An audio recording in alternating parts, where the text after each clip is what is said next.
জীবন দান করেন, মৃত্যু দান করেন। তিনিই একমাত্র স্রষ্টা।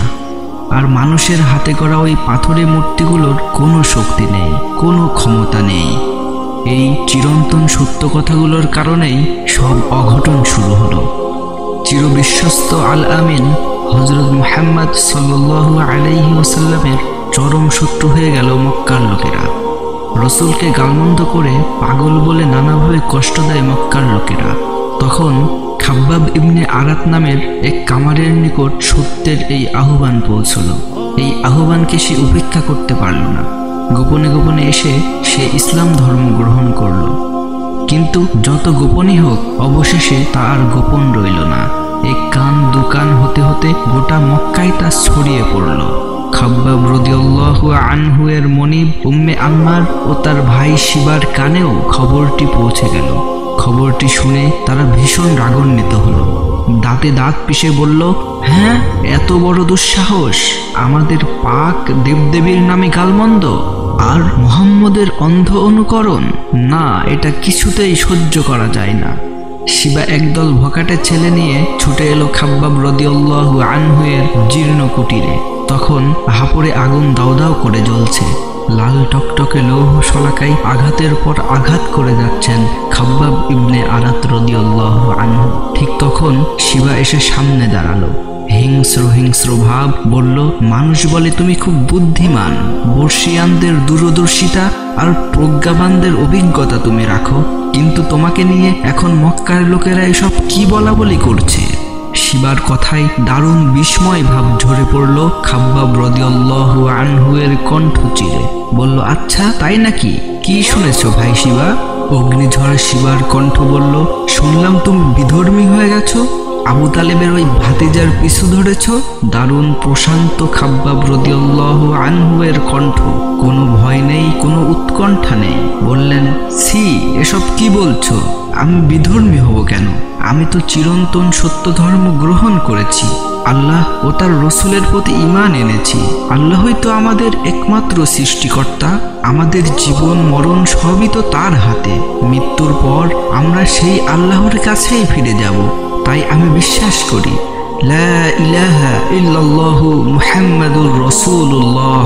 খাব্বাব রাদিয়াল্লাহু আনহু এর কথায় শিবার সারা গায়ে আগুন ধরে গেল। নিষ্পিস করে উঠল তার মুষ্টিবদ্ধ হাত। প্রচণ্ড ঘুষির সাথে ঝাঁপিয়ে পড়ল খাব্বাব রাদিয়াল্লাহু আনহু এর উপর। গুন্ডা ছেলেগুলো আর দাঁড়িয়ে নেই। লাথি ঘুষি আর আঘাতের পর আঘাত চলল বিরামহীনভাবে। লৌহ শলাকার আঘাতে রক্তাক্ত হয়ে পড়ল খাব্বাব রাদিয়াল্লাহু আনহু এর গোটা দেহ। টলতে টলতে তিনি মাটিতে লুটিয়ে পড়লেন, অতঃপর চেতনা হারিয়ে ফেললেন। এদিকে মুসলিম নাম শুনলেই উম্মে আম্মার ক্রোধে ফেটে পড়েন। ঝালাপালা শুরু হয় তার গোটা শরীরে। তাই শিবা ও তার সাঙ্গপাঙ্গদের অত্যাচারে সে দারুণ মুগ্ধ, অত্যন্ত আনন্দিত। একদিন রাসূল সাল্লাল্লাহু আলাইহি ওয়াসাল্লাম নিজেই খাব্বাব রাদিয়াল্লাহু আনহু এর নিকট এলেন, তাকে সান্ত্বনা দিলেন, সহমর্মিতা প্রকাশ করলেন। এছাড়া তখন আর রাসূলের কি বা করার আছে? উম্মে আম্মার তা শুনল, ভীষণ ক্ষুব্ধ হলো, ক্রোধে ফুসফুস করতে লাগলো। একদল পাষণ্ড নিয়ে নিজেই খাব্বাব রাদিয়াল্লাহু আনহু এর দোকানে ছুটে এলো। হাপড় থেকে তুলে নিল লাল টকটকে লৌহ শলাকা। তারপর তা ঠেসে ধরল তার মাথায়।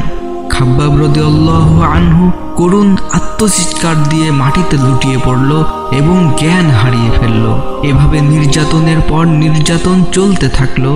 অবশেষে খাব্বাব রাদিয়াল্লাহু আনহু একেবারে অধৈর্য হয়ে পড়লেন। তিনি আর মনকে কিছুতেই বুঝাতে পারলেন না। তাই লুকিয়ে লুকিয়ে রাসূল সাল্লাল্লাহু আলাইহি ওয়াসাল্লামের দরবারে এলেন। আবেগ জড়িত কণ্ঠে নির্যাতন নিপীড়নের কাহিনী বললেন। রাসূল সাল্লাল্লাহু আলাইহি ওয়াসাল্লাম সবকিছু শুনে হৃদয়ে তার আবেগ আর বেদনার মরু ঝড় বইল।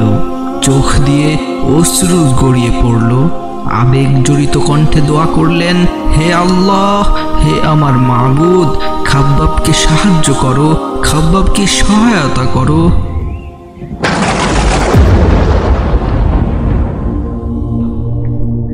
এমন কি হতে পারে যে তিনি দোয়া করবেন আর কবুল হবে না? রাসূল সাল্লাল্লাহু আলাইহি ওয়াসাল্লামের দোয়া ঊর্ধ্বলোকে তুমুল আলোড়ন সৃষ্টি করলো।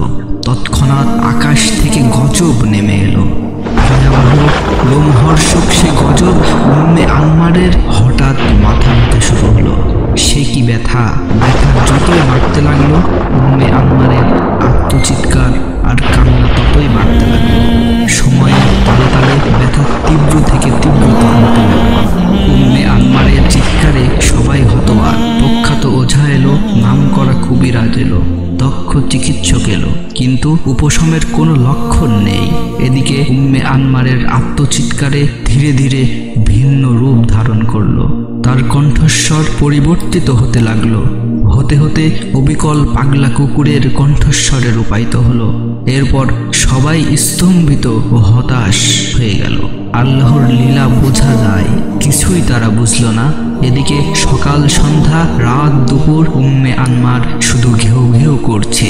মক্কার সীমানা ছাড়িয়ে এই সংবাদ বহু দূর দূরান্তে ছড়িয়ে পড়ল। এলো নতুন কবিরাজ, নিরন্তর চিকিৎসা চলল, কিন্তু ফলাফল শূন্য।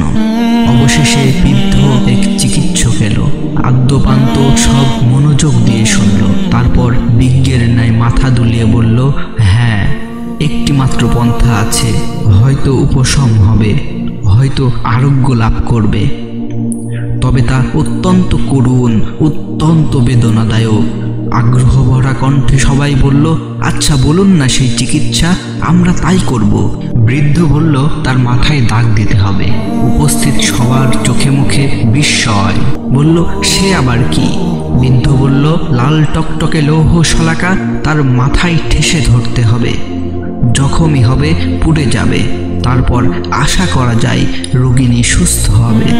যেই কথা সেই কাজ, কিন্তু দাগ দিয়া কি যেন তেন কাজ? ভাবতেই শরীর শিউরে ওঠে। তাহলে কে এই গুরু দায়িত্ব পালন করবে? একজন বলল, আরে এর জন্য কি আবার চিন্তা করতে হবে? ওই তো আমাদের গোলাম খাব্বাব আছে, সে তো আগুনের খেলায় দারুণ পারদর্শী, তাকেই এই কাজের জিম্মা দেওয়া হোক। দেখো সবাই, আল্লাহর কুদরত দেখো, আল্লাহর শক্তি দেখো, কি হতে কি হয়ে গেল, একেবারে পালা বদল। আল্লাহ যেন নিজের কুদরতের হাতে উম্মে আনমারের ওই উত্তপ্ত লাল টকটকে লৌহ শলাকাটি খাব্বাব রাদিয়াল্লাহু আনহুর হাতে তুলে দিলেন আর বললেন, হে নির্যাতিত নিপীড়িত খাব্বাব, এবার তোমার পালা, এবার তুমি শুরু করো।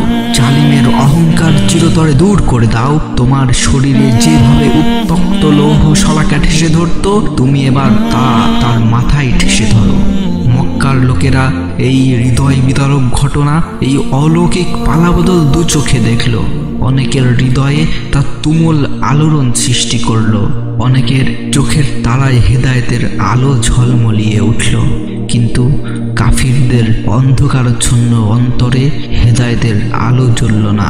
এই গুয়েমি আর অন্ধবিশ্বাস ছেড়ে তারা আলোর রাস্তায় এসে দাঁড়ালো না।